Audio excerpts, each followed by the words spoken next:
3. 여왕제 카드에 대해. 여행을 떠난 바보가 세 번째로 만난 사람은 여왕제다.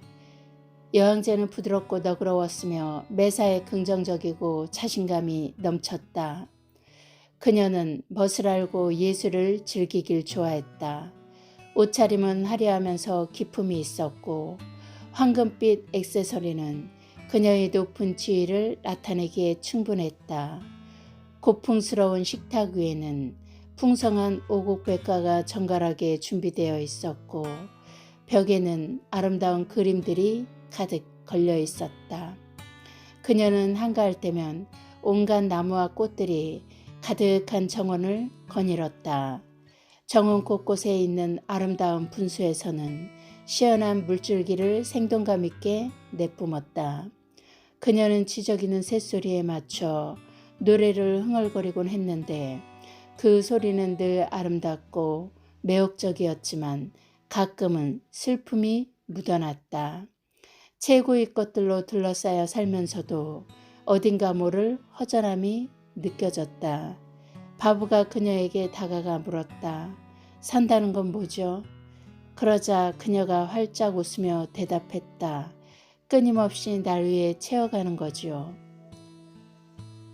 말을 마친 후 그녀의 얼굴빛이 바뀌는가 싶더니 나지막에 한마디를 내뱉었다.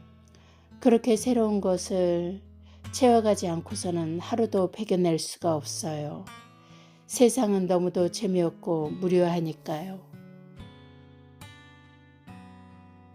거울로서의 여왕제 카드.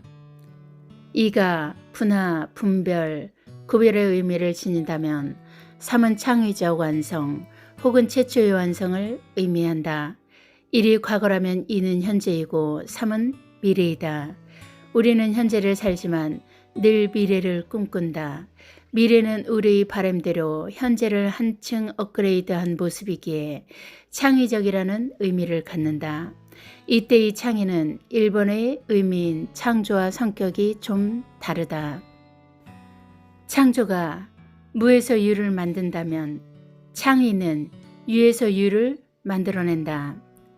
1이 점이고 2가 선이라면 3은 가장 적은 개수의 점 3개가 만드는 최초의 면으로 외부와 분리된 제한된 공간으로 존재하지만 두께나 무게가 있을 수 없으므로 정신이라는 형이상학적인 상징성을 갖는다.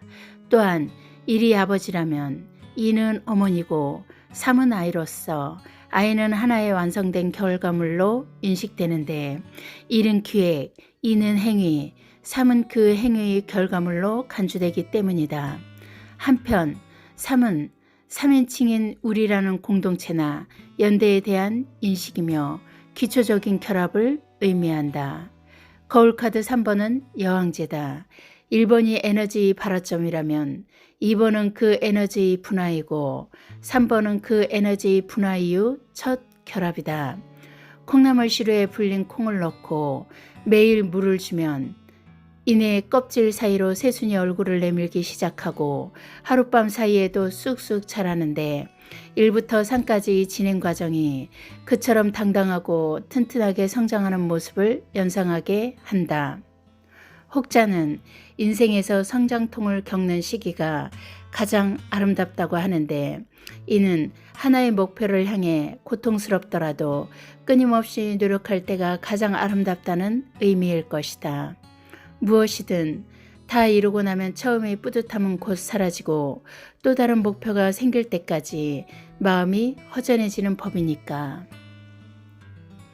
시쳇말로 주식은 2, 3부 능선에서 사서 8, 9부 능선에 팔라는 이야기가 있고 달도 차면 기운다는 격언도 있다. 전자는 완성, 직전이 가장 안전하다는 의미이고 후자는 완성 이후는 다시 불안전해진다는 의미이다. 즉 목표를 완성하는 것보다 과정이 중요하며 그 과정은 진지해야 함을 강조한 말이다.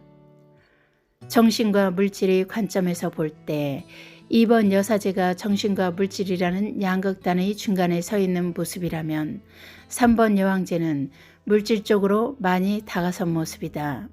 따라서 이 저울추가 수평을 이루게 하려면 여왕제에게는 정신적인 부분을 채워줄 필요가 있다. 물질이나 돈을 추구하는 것이 꼭 나쁜 것은 아니다. 다만 목표를 세우고 그 목표를 이루기 위해 열심히 노력할 때는 정신도 그만큼 각성되어 있지만 그 목표를 이룬 후에 다음 목표가 없으면 정신은 흐리멍텅해지고 말초적 욕망에만 이끌려 쉽게 퇴보할 수 있다는 것을 경계해야 한다. 배가 고프면 정신은 더 별빛처럼 빛난다는 시인 이상의 담담한 자기 고백이 떠오른다. 만약 당신의 거울카드가 3번 여왕제라면 우선 당신은 그 자체로서 아름답고 행복한 사람이라는 의미다. 왜냐하면 왕이니까, 여왕이니까. 현실에서 왕이나 여왕은 많이 가진 사람이거나 어느 한 분야에서 탁월한 능력을 지닌 전문가이다. 그래서 우리는 누구나 왕이나 여왕이 되기를 꿈꾼다. 하지만 아이러니하게도 마음 한켠에서는 그들은 재물이 많거나 명예나 권위를 가졌지만 아마 불행할 거야 라고 믿는다. 우리 부러움이 만들어낸 얄궂은 믿음이랄까. 그런데 실제로 그런 사람들도 있겠지만 정말로 행복하다고 생각하는 사람도 많이 있을 것이다. 그런데 이도저도 아닌데 거울카드로서 여왕제가 나왔다면 이것은 무엇을 의미할까? 아마도 그것은 당신의 잠재력을 들춰내는 뜻일 것이다. 즉, 당신은 왕이 될 수 있어요. 아니면 당신은 여왕이 될 수 있어요. 라고 알려주거나 격려하는 것이다. 지금 힘들고 부끄럽고 비참하고 내세울 것 없어도 당신은 왕이고 여왕이다. 매일매일 당신은 왕이나 여왕을 꿈꾸지 않는가? 그 꿈은 아무도 빼앗아가지 못한다. 그 꿈은 무엇보다 소중하고 값지다. 그것을 당신이 모를 뿐이다. 비록 아무 재산도 없고 아무 명예도 없어도 자신을 있는 그대로 수용한다면 그것만큼 마음 편한 일이 없을 것이다. 그렇다면 그것도 왕이다. 여왕이다. 누구보다도 자유롭고 평화로울 테니 말이다. 또 하나, 여왕제 카드는 당신의 예술적 성향이 당신의 삶을 더욱 풍성하게 해줄 수 있음을 의미한다. 한편 거울 카드로서의 여왕제는 외로움을 나타내기도 한다. 이 외로움은 비록 물질적으로는 풍요로울지 모르지만 정신적으로는 매우 빈곤함을 의미할 수도 있다. 물질은 감사하는 법을 가르쳐주지만 정신은 감동하는 법을 가르쳐준다. 감사는 길들여지지만 감동은 길을 만든다. 모든 것을 버리고 산속으로 들어간 사람들이 자연을 벗삼아 사는 것이 행복하다며 계속 산에서 살겠다고 말하는 경우를 우리는 TV에서 드물지 않게 볼 수 있다. 여왕제 카드의 방어기제 1번 애정결핍 3번 여왕제는 여러 방어기제 중에서 먼저 애정결핍과 관련을 지을 수 있다. 애정결핍은 구강기 고착과 관련이 있으며 엄마의 젖을 충분히 먹지 못했거나 오히려 과도한 수유로 인해 나타나는 부정적인 심리 증상으로서 지나치게 타인에게 의존하려 드는 특징이 있다. 주위에서 공주병 기질이 있는 사람을 흔히 볼 수 있는데 이를 역시 애정결핍으로 미숙한 자아를 가진 경우가 대부분으로 볼 수 있다. 여왕제는 임신, 육아, 그리고 아름다운 여성이라는 점에서 애정결핍이라는 방어기제와 관련짓기에 충분하다. 2번 보상 여왕제와 관련된 또 다른 방어기제는 보상이다. 보상은 스스로 받아들이기 힘든 자신의 외모, 성격, 지능, 장애, 학벌, 지위 등의 단점을 보완하기 위해 무의식적으로 다른 어떤 것을 과도하게 발전시키려는 노력을 말한다. 자존감이 비교적 높은 사람은 성숙한 방어기제로서 보상을 사용하지만 자존감이 낮은 사람은 과도하게 보상에 집착하기 때문에 신경직적 방어기제로 활용되기도 한다. 사람들은 왜 보상이라는 방어기제를 쓸까? 다른 그 무엇이 자신의 단점이나 결함을 덮어줄 수 있다고 생각하기 때문이다. 그렇다면 실제로 단점이나 결함이 덮일까? 예를 들어 학벌이 낮은 사람이 자기보다 학벌 높은 배우자와 결혼한다고 해서 자신의 학벌이 직접적으로 높아지지는 않는다. 하지만 배우자의 학벌이 더 좋아진다고 할 때 사람들의 반응은 어떨까? 아마도 이런 말들을 많이 들어보았을 것이다. 그 사람이 학벌이 낮은 건 학습 수준이 또는 지능이 낮아서가 아니라 가정 환경이 나빠 공부를 계속할 수 없었기 때문일 수도 있겠구나.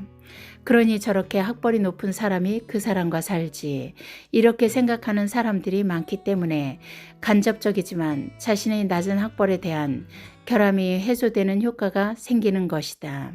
또 키 작고 못생긴 남자가 예쁜 여자와 다니는 것을 보고 야, 저 남자 진짜 능력 있나 보다 라고 하는 것도 보상 심리가 간접적으로 큰 영향을 미친다는 것을 증명한다. 하지만 보상 심리에는 좀 더 긍정적인 면이 있다. 애초에 자신의 단점이나 결함을 덮기 위해 시작한 보상 행위가 자신이 미처 몰랐던 능력을 개발하고 발전시키게 되거나 가지고 있던 능력을 한층 더 강화시켜 그 부분에서 경쟁력을 가지게 된다는 것이다. 예를 들어 초등학교밖에 못 나온 친구가 무시당하기 싫어서 닥치는 대로 책을 읽었는데 그 결과 시나리오 작가가 됐다면 이 보상 행위는 매우 긍정적으로 작용했다고 볼 수 있다. 장애를 극복한 경우도 이 방어기제의 일종인데 목발로 세계 69개국의 오지를 여행한 소설가 이상문과 절단된 오른손 때문에 팔꿈치로 피아노를 연주한 최혜연, 그리고 맹인이자 세계적인 가수가 된 스티비 원더가 그 예이다. 물론 부정적인 점도 있다. 가난한 여자가 자기 결함을 덮기 위해 돈에만 과도하게 집착하거나 외모에 불만이 많은 여자가 그것을 덮기 위해 끊임없이 쇼핑에만 열을 올린다면 주위 사람들로부터 외면당하거나 낭비벽이 많은 여자라는 낙인이 찍히게 될 것이다. 만약 여왕제가 거울카드로 나왔다면 나는 결점을 남에게 드러내는 게 창피해서 다른 무엇에 과도하게 집착하지는 않는지 한 번쯤 생각해 봐야 한다. 반대로 해결될 수 있는 나의 단점을 긍정적으로 활용해 볼 생각은 안 하고 한탄이나 원망만 하고 있지는 않은지 이 또한 생각해 봐야 한다. 여왕제 카드의 점성학 금성. 금성은 지구에서 가장 밝게 보여 샛별이라고도 하며 대부분의 행성들과는 반대 방향으로 자전을 한다. 서양에서는 금성을 로마 신화의 비너스 혹은 그리스 신화의 아프로디테라고 부른다. 기독교에서는 빛을 가져오는 자라는 뜻으로 루시퍼라고 부르는데 루시퍼에 대한 기록은 사실 성경에는 없고 유대교 전설에 등장한다. 가장 지위가 높은 대천사이지만 구름보다 더 높이 오류를 했기에 나중에 지옥으로 떨어져 타락전사가 된다. 금성의 천문 기호는 아프로디테의 거울을 형상화한 것으로 물질을 지배하는 마음을 상징한다. 거울이 나르시시즘과 물질의 바탕을 둔 아름다움을 나타내기 때문이다. 비너스와 아프로디테는 대표적으로 성적 욕망을 상징하기도 하는데 이는 예술과 문화로 이어지며 그녀들의 풍만한 사랑스러움은 모성과 관련되어 미덕과 헌신으로 이어진다. 점성학에서 금성과 목성은 대표적인 길성이다. 소길성인 금성은 서늘하고 축축하고 대길성인 목성은 따뜻하고 축축해 생명체가 살기 좋기 때문이라는 것이다. 물론 이 두 행성의 실제 온도는 점성학에서 설명하는 온도와 큰 차이가 있다. 또한 금성은 사랑, 목성은 화합으로 매우 긍정적인 의미가 있다. 여왕제 카드를 금성에 대응시키는 이유로 여왕제는 비너스의 아름다움을 지니고 있고 물질적 풍요를 누리고 있기 때문이며 옷차림이나 배경 역시 매우 예술적인 분위기를 풍기기 때문이다. 물론 여왕제의 소파에 금성의 기호가 그려져 있는 것도 한몫을 하지만 다음 그림에서 알 수 있듯이 금성은 천칭자리와 황소자리를 지배한다. 먼저 황소는 물질의 기반인 땅의 의미와 연결된다. 그리고 천칭은 균형을 의미하며 결혼의 의미까지 포함하는데 금성은 아름다운 여자와 결혼하고 싶은 남자 또는 결혼을 통해 물질적 부를 누리는 여자로 볼 수 있기 때문이다. 정리하면 금성은 사랑과 예술 그리고 풍요를 상징한다. 특히 남자의 관점에서는 아름다운 여자를, 여자의 관점에서는 능력 있는 남자를 상징한다. 만약 거울카드로서 여왕제가 나왔다면 나는 분수도 모르고 너무 이상적인 상대를 찾는 건 아닌지, 외모에 너무 집착하는 건 아닌지, 돈밖에 모르는 건 아닌지, 모든 것을 돈으로 해결할 수 있다고 믿는 건 아닌지 생각해 봐야 한다. 또한 나는 쾌락이나 사치, 허영에 빠져 있는 건 아닌지 생각해 봐야 한다. 여왕제 카드 상담 활용. 47세 여자. 쳐다보지 못할 정도로 돈을 많이 벌어 복수할 거예요. 일남일녀 중 막내예요. 어제 지방에 사는 오빠 집에 아버지 제사를 지내러 갔다가 왔는데 지금도 가슴이 벌렁거려요. 오빠가 우리 형제 중 마치고 그 밑으로 전부 언니들이에요. 제가 화가 나 미칠 것 같은 건 언니들이 셋이 만나기만 하면 서로 똘똘 뭉쳐 저를 못 잡아먹어서 안달을 한다는 거예요. 오빠는 아버지를 닮아 점잖고 좋은데 언니들이 그렇게 원수처럼 굴어요. 저희 아빠는 공무원이셨는데 제 바로 위 언니들까지 모두 편하게 좋은 대학을 나왔어요. 그런데 제가 고2 때 아버지가 갑자기 교통사고로 돌아가셨고 엄마가 먹고 살기 위해 식당을 차렸는데 식당이 잘 안 되자 저축해 놓은 돈을 친구의 깸에 빠져 부동산에 투자했다가 사기를 당하고 이후 식당도 잘 되지 않아서 문을 닫고 그 바람에 전 대학을 못 갔어요. 그런데 언니들은 엄마를 원망하기보다 절 무시하기 시작했어요. 게으르다, 머리가 나쁘다 하면서요. 사실 제가 저희 형제 중 공부를 제일 못하긴 했지만 저도 할 말이 있어요.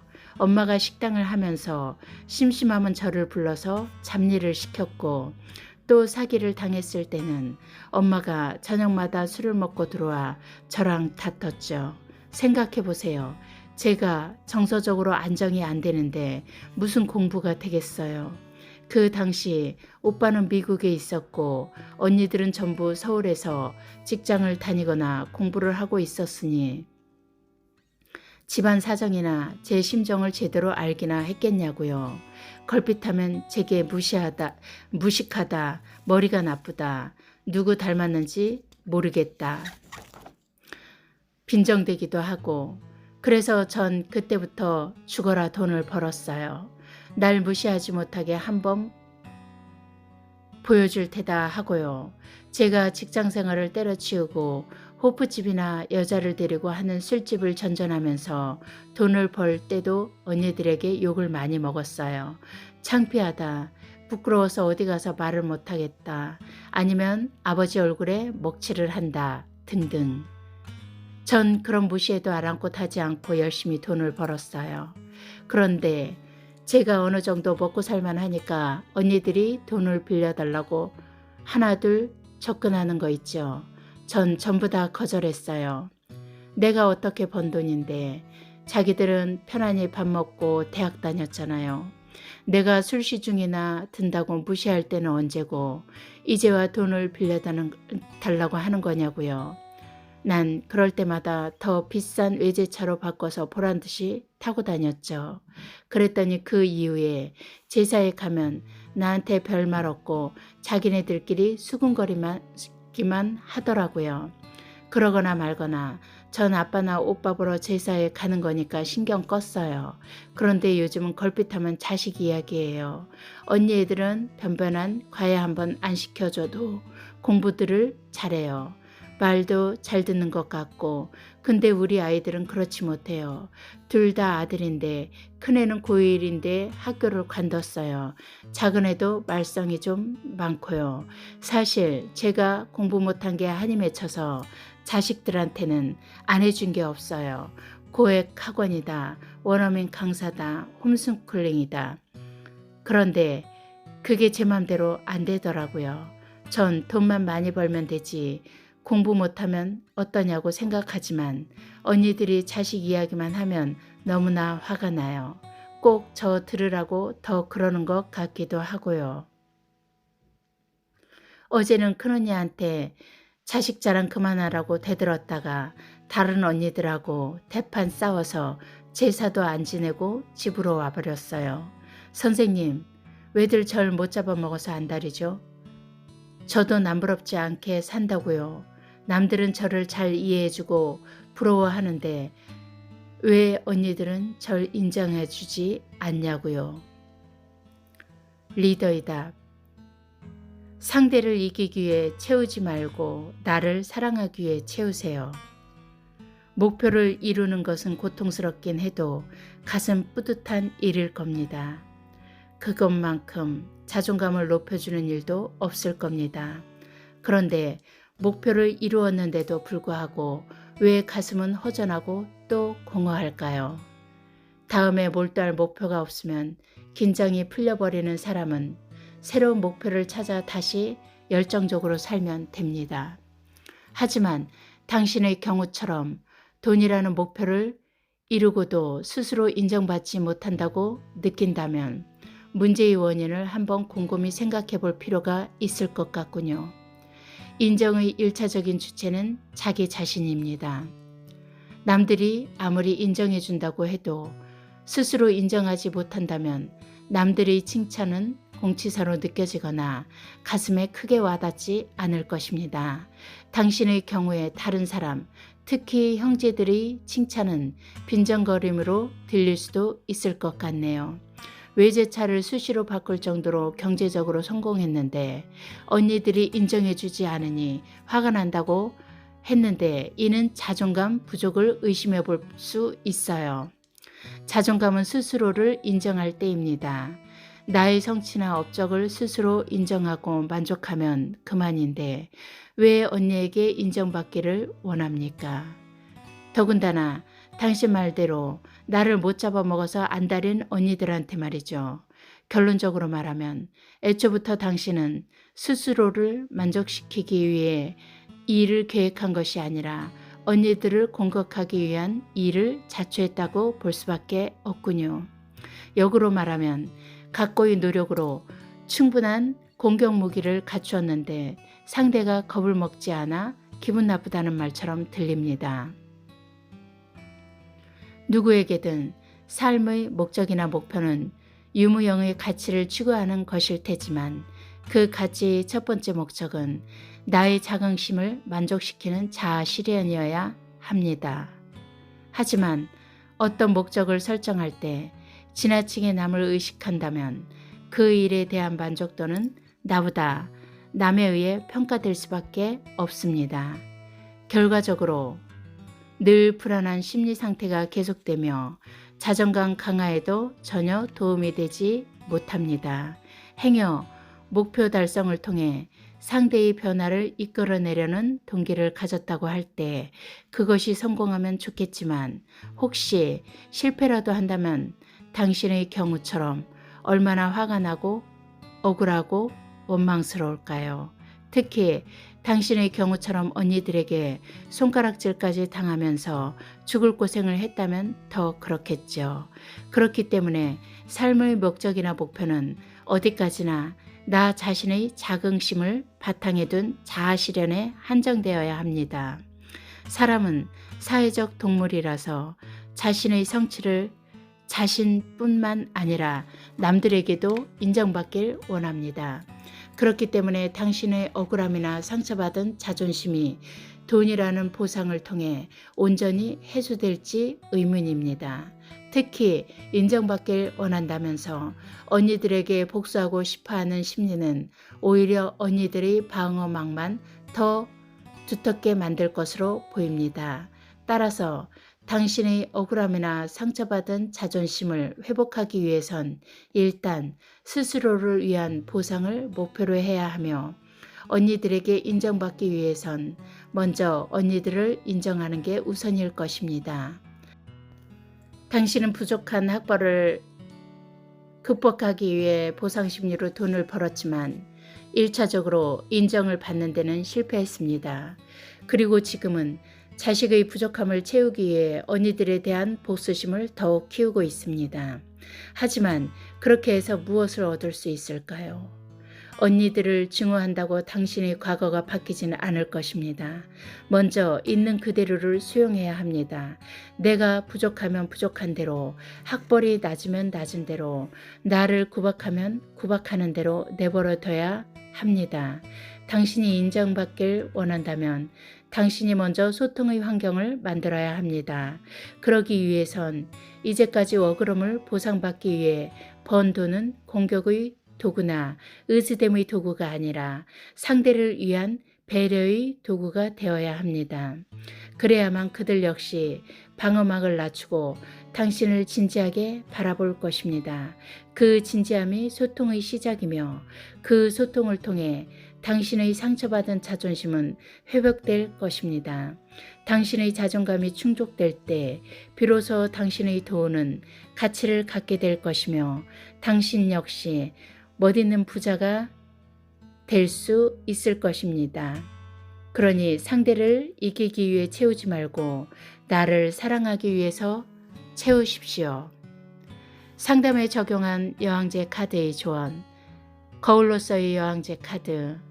나의 외로움은 비록 물질적으로는 풍요로울지 모르지만 정신적으로는 매우 빈곤하다는 의미일 수도 있다. 여왕제 카드의 방어기제, 애정결핍, 보상. 나의 결점을 남에게 드러내는 게 창피해 또 다른 그 무엇에 과도하게 집착하지는 않는지 한 번쯤 생각해 봐야 한다. 여왕제 카드의 점성학, 금성. 나는 너무 돈밖에 모르는 건 아닌지, 모든 것을 돈으로 해결할 수 있다고 믿는 건 아닌지 생각해 봐야 한다.